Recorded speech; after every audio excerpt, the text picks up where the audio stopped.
दोस्तों नमस्कार।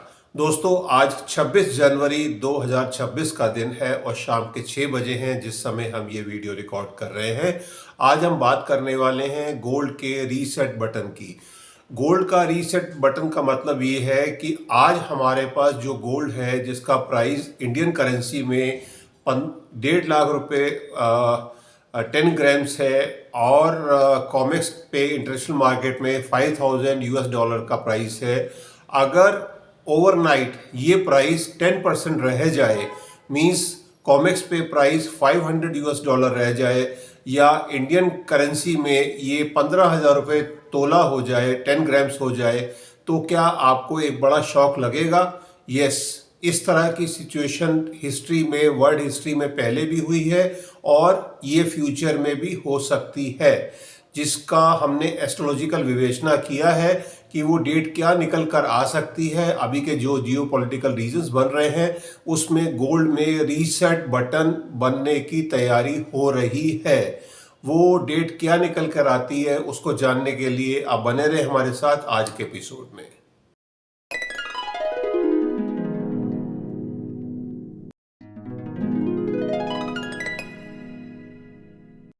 दोस्तों आज के एपिसोड में हम 4 स्पेशल डेट्स की बात करेंगे। जो पहली डेट निकल कर आ रही है वो है 5 अप्रैल 1933। यूएसए के प्रेसिडेंट फ्रैंकलिन रूजवेल्ट, उन्होंने एक एग्जीक्यूटिव ऑर्डर साइन किया, जितने भी यूएस नेशनल्स हैं वो अपने पास 5 आउंस से ज़्यादा का गोल्ड नहीं रख सकते। उस समय गोल्ड का रिजर्व प्राइस था $20, मार्केट प्राइस था रादर, और उसके एक्सेस जितना भी गोल्ड आपके पास है वो आपको फेडरल रिजर्व में डिपॉजिट करना होगा। 1 महीने का समय दिया गया था। यूएसए के सब नेशनल्स ने वो पैसा, जो भी अपना गोल्ड था, फिजिकल गोल्ड था, वो सबमिट कराया। सिर्फ इंडस्ट्री के लिए या डेंटिस्ट्री के लिए या ज्वेलरी के लिए जो ट्रेडिंग करते थे उनको ही गोल्ड एक्स्ट्रा रखने की छूट मिली। रेस्ट सबको अपना गोल्ड डिपॉजिट करना था। मींस 5 आउंस मींस 141 ग्राम तक का गोल्ड आप अपने पास रख सकते थे। जब ये गोल्ड का प्रोसेस कंप्लीट हो गया, डिपॉजिट हो गया फेडरल रिजर्व के पास, तो उनको उसके बदले में यूएसडी डॉलर्स मिल गए। और उसके बाद 30 जनवरी, सेकेंड डेट आ रही है 30 जनवरी 1934। ये वो डेट है जब फेडरल रिजर्व ने सब जितना गोल्ड इकट्ठा हुआ था उसका एक ऑडिट कराया और उसकी रिजर्व वैल्यू डिक्लेयर की गई उस समय के ऊपर $35 मींस $20 पे जो गोल्ड आपसे परचेज किया गया था उसका वैल्यूएशन करके $35 वैल्यू निकाली गई। वो $35 की वैल्यू रिजर्व वैल्यू है जो आज भी वो चल रही है। और यूएसए के पास जितना भी गोल्ड है 8,133 metric ton as on date, वो उसकी वैल्यूएशन उसके बाद से कभी भी नहीं हुई है। $35 उसकी वैल्यू फिक्स है और ये हिस्ट्री की सेकेंड डेट है। उसके बाद अगर हम थर्ड डेट की बात करते हैं, थर्ड डेट थी 1944 की 22 जुलाई 1944। ब्रेटन वुड सिस्टम लाया गया था, फाइनेंशियल सिस्टम, जो आप डिटेल स्क्रीन के ऊपर देख पा रहे हैं।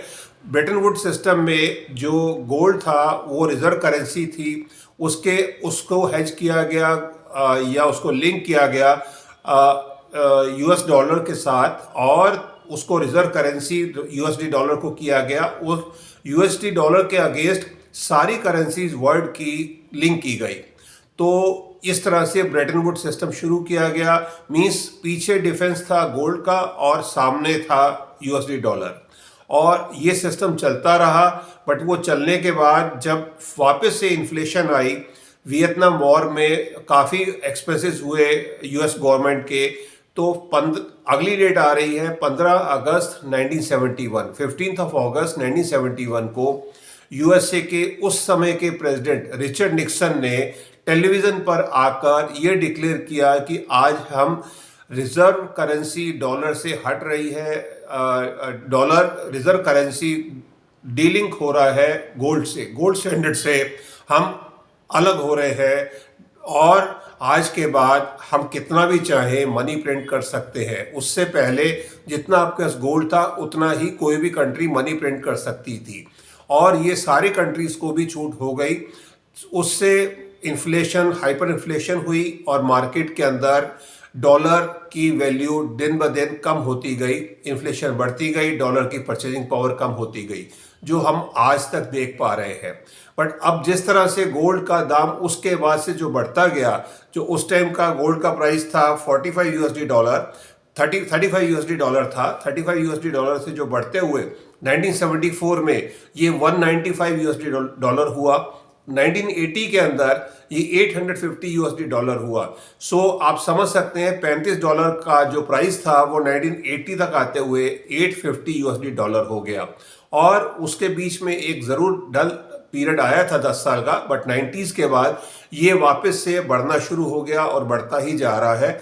रशिया यूक्रेन की वॉर जब 2022 में शुरू हुई थी, उस समय तक गोल्ड की स्पीड नॉर्मल थी, बट जिस तरह से रशिया की जो एसेट्स थी, जो उनकी फॉरेन करेंसी थी, फॉरेन एक्सचेंज जो भी था वर्ल्ड का, उसको कॉन्फिस्केट किया गया यूरोप के बाकी कंट्रीज से, वेस्टर्न कंट्रीज के द्वारा। उसके बाद से जो चाइना ने भी ये देखा कि अगर कल को हम ताइवान पे अटैक करते हैं तो हमारी जो यूएस ट्रेजरी के अंदर जो हमारी इन्वेस्टमेंट्स हैं वो भी कॉन्फिस्केट हो सकती हैं। उसके बाद से सब कंट्रीज़ ने गोल्ड को अपना एक बैंक बैलेंस बना लिया और गोल्ड पे परचेजिंग बढ़ती गई। आज वो परचेजिंग आप देख रहे हैं, जो 1000 यूएसडी डॉलर तक का प्राइस था आज से 5 साल पहले कोविड के समय पर, वो आज बढ़ते हुए 5000 यूएसडी डॉलर हो चुका है। तो आने वाले वक्त में ये यूएसडी डॉलर कितना प्राइस हो सकता है गोल्ड का, और क्या कभी रीसेट का बटन लगेगा? यस, ये रीसेट का बटन हमें जो डेट निकल कर आ रही है, जो हम देख पा रहे हैं, ये समय बिल्कुल आ रहा है। वो समय आ रहा है, जो डेट आ रही है उसको हम बताते हैं, आपके सामने शेयर करते हैं। फ्यूचर में जाने से पहले जो अभी तक 4 एपिसोड हमने डेट्स आपको बताई हैं, हम उन डेट्स के होरोस्कोप को भी देख लेते हैं और उससे फिर हम लिंक कर पाएंगे कि अगली जो डेट आ रही है क्या वो रियल डेट है या कुछ नॉर्मल डेट होने वाली है। सबसे पहले हमने देखा कि 5 अप्रैल 1933 जिसका होरोस्कोप आपके सामने आ रहा है, उस समय के होरोस्कोप में आप देख पा रहे हैं सैटर्न कैप्रिकॉन राशि में बैठे हैं, श्रवण नक्षत्र में है। श्रवण चंद्रमा का नक्षत्र है, मून का नक्षत्र है, और शनिदेव अपने घर में है, शनिदेव कैप्रिकॉन में। कैप्रिकॉन जो राशि है वो वर्ल्ड स्टेज की राशि है। मींस अगर कैप्रिकॉन जो साइन है अगर वो एक्टिवेटेड है, इट मींस वर्ल्ड स्टेज के ऊपर कोई बड़ी घटना हो रही है। और उस समय पे राहु शतभिषा नक्षत्र में है, जो अभी भी शतभिषा नक्षत्र में है आज के समय में भी। जुपिटर एंड केतु वो लियो में है और पूर्वा फाल्गुनी वीनस के नक्षत्र में है। सन, मरकरी और वीनस वो मीन राशि में है और ये उस समय का होरोस्कोप है। तो मीन्स आप समझ सकते हैं शनिदेव कैप्रिकॉन में है, कोई भी बड़ी घटना होती है तो उसके लिए शनिदेव, देवगुरु बृहस्पति और राहु केतु, इनकी पोजीशनिंग देखनी बहुत ज़रूरी होती है। अगली जब डेट है जिस समय ये रिवैल्यूएशन हुई थी, जो गोल्ड का प्राइस यूएसडी डॉलर 35 था, जो आज भी 35 यूएसडी ट्रेजरी के अंदर इसका प्राइस उन्होंने बुक्स उस समय के बाद से रिवाइज नहीं की हैं और आज भी प्राइस 35 यूएसडी डॉलर है। उस समय का हम होरोस्कोप देखते हैं जो 30 जनवरी 1934 ये डेट निकल कर आती है। उस समय भी कैप्रिकॉन जो साइन है वो एक्टिवेटेड था और कैप्रिकॉन के अंदर हम देख पा रहे हैं, स्क्रीन के ऊपर आपके सामने चार्ट आ रहा है जिसमें सन भी है, मरकरी भी है, वीनस है, सैटर्न है, राहु है। ये 5 प्लेनेट है कैप्रिकॉन साइन के अंदर और उनके सामने अपोजिट कैंसर साइन के अंदर केतु है और साथ में मून है। मींस 4 to 410 एक्सेस एक्टिवेटेड है राहु केतु का। इसके बाद थर्ड होरोस्कोप आपके सामने आ रहा है। इसमें ये डेट है ब्रेटन वुड जब एग्रीमेंट हुआ था 22 जुलाई 1944। इस होरोस्कोप में भी आप देखेंगे कैप्रिकॉन राशि इसमें एक्टिवेटेड है, कैप्रिकॉन साइन एक्टिवेटेड है और 410 का एक्सेस है, जिसमें आप देख पा रहे हैं कि कैप्रिकॉन के अंदर अभी सिर्फ केतु है और राहु, सन, वीनस एंड मरकरी ये सब कैंसर साइन में है, 410 एक्सेस के ऊपर है। मून जो है वो जुपिटर के साथ है, मार्स के साथ है और लियो साइन में है, मगा नक्षत्र में है, ये केतु का नक्षत्र है। सैटर्न जेमिनी में है, आद्रा नक्षत्र है। तो मीन्स ये सारे जो नक्षत्र है ये बता रहे हैं कि कुछ बड़ी घटना उस समय पर हुई थी।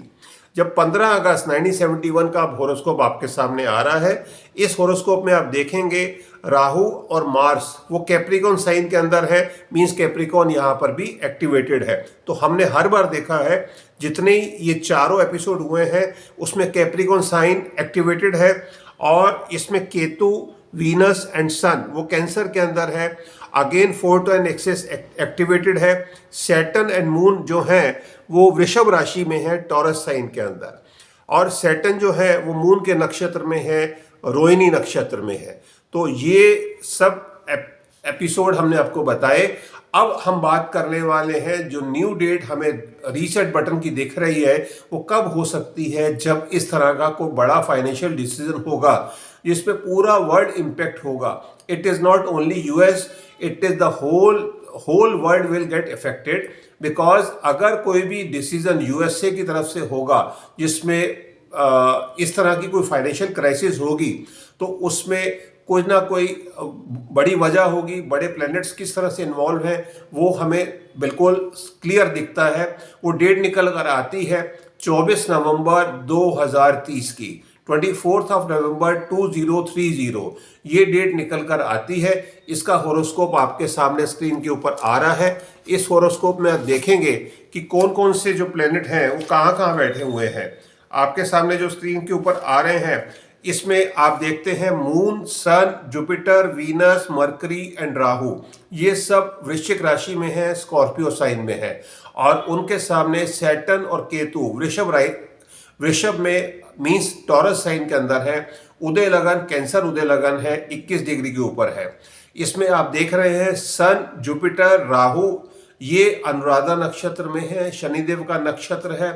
सैटर्न एंड केतु जो है वो रोहिणी नक्षत्र में है, ये मून का नक्षत्र है। मरकरी और वीनस ये ज्येष्ठा नक्षत्र में है, ये मरकरी का नक्षत्र है। मून विशाखा नक्षत्र में है, जुपिटर का नक्षत्र है। और मार्स उत्तरा फाल्गुनी में है, सन का नक्षत्र है।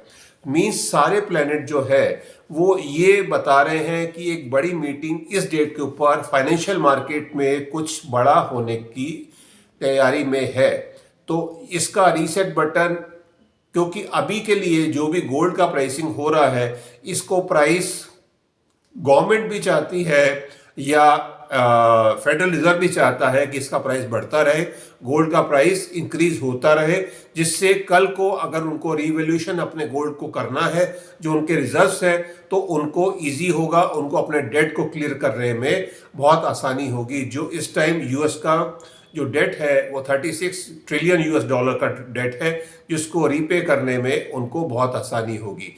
ये एक वार्निंग डेट है जिससे हमें अपने आप को उस डेट से पहले क्या तैयारी करनी होगी, किस हिसाब से हमें अपने आप को बचाना होगा जिससे हमारे पास रखा हुआ गोल्ड डीवैल्यूएट ना हो जाए। हम एप्रिसिएशन की बात करते हैं, एप्रिसिएशन तो बिल्कुल मिल रही है और गोल्ड का प्राइस बढ़ता जा रहा है, बट रीसेट बटन बिल्कुल हमें होते हुए दिखता है। आप लोगों का क्या राय है, आप लोगों के क्या व्यूज हैं, आप बिल्कुल कमेंट बॉक्स में शेयर करें। और इस सीरीज में हम ये पहला एपिसोड लेकर आए हैं और इसमें हम कई आई ओपनिंग रिविलेशंस आपके साथ शेयर करेंगे आने वाले वक्त में। तो आप बने रहे हमारे एपिसोड के साथ और जानिए आने वाले वक्त के अंदर गोल्ड के साथ किस तरह की प्लानिंग हो रही है और किस तरह से रीसेट किया जाएगा। धन्यवाद। भारत माता की जय। जय हिंद।